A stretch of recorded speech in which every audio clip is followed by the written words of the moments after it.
Hello, hello mga ka-FB friend. Magandang tanghali. Tanghali pa lang ngayon. Tanghali o magandang hapon, magandang gabi sa inyo dyan sa ating lahat sa buong mundo. Kung saan makakarating tong ginagawa kong pagbablog na to. Vlog talaga. Sana swertein tayo ngayong pagpasok ng 2024 na naway magkaroon ng kapayapaan sa pagpasok ng taon na ito, na malayo sa sakuna kung ano mang darating na yun. Sana pagpalain tayo at ingatan tayo. Ito naman yung ginawa ko. Kasi simple lang yan dahil wala akong mailagay dyan na mga nakikita ko sa mga ibang blue bills. Ako wala akong blue bills. Meron naman akong luya. Yan. Ayan mga ka-FB friend. O, diba? Yan lang naman. Ito kasi yung isa wish ko. Yung sinulat ko dyan na wish talaga. Wish. Basta ganun. Wish. Ayan si Mother Dirt. Paguli ko. Naka-red din siya. Ito yung dyan ko sinula lahat yung mga wish ko sa buhay, wish ko sa buong pamilya ko sa pagpasok ng 2024.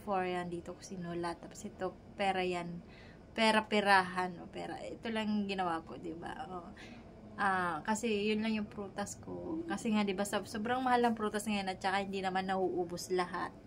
Kaya, ito na lang ginawa ko, diba? Hindi pa masasayang. Pagkatapos niyan.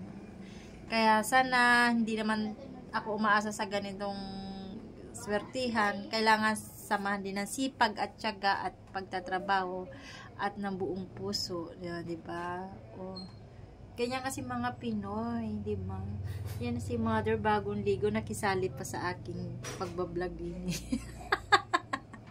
Kaya thank you sa inyo. Happy New Year. Yan lang po ang aking, ano man tawag doon? Prosperity Bowl. Ay, ambot na. Ako giko kahibaloy nga ng basta di na ko malitok ang mga ingon anak. Kay ang akong dila kay nagalubag-lubag.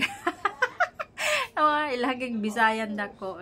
Yan lang naman. Sana naway pagpalain tayo sa pagpasok ng taon na ito. Thank you so much sa mga nanood sa aking vlog. Paki-share and like naman po. Thank you so much. Bye!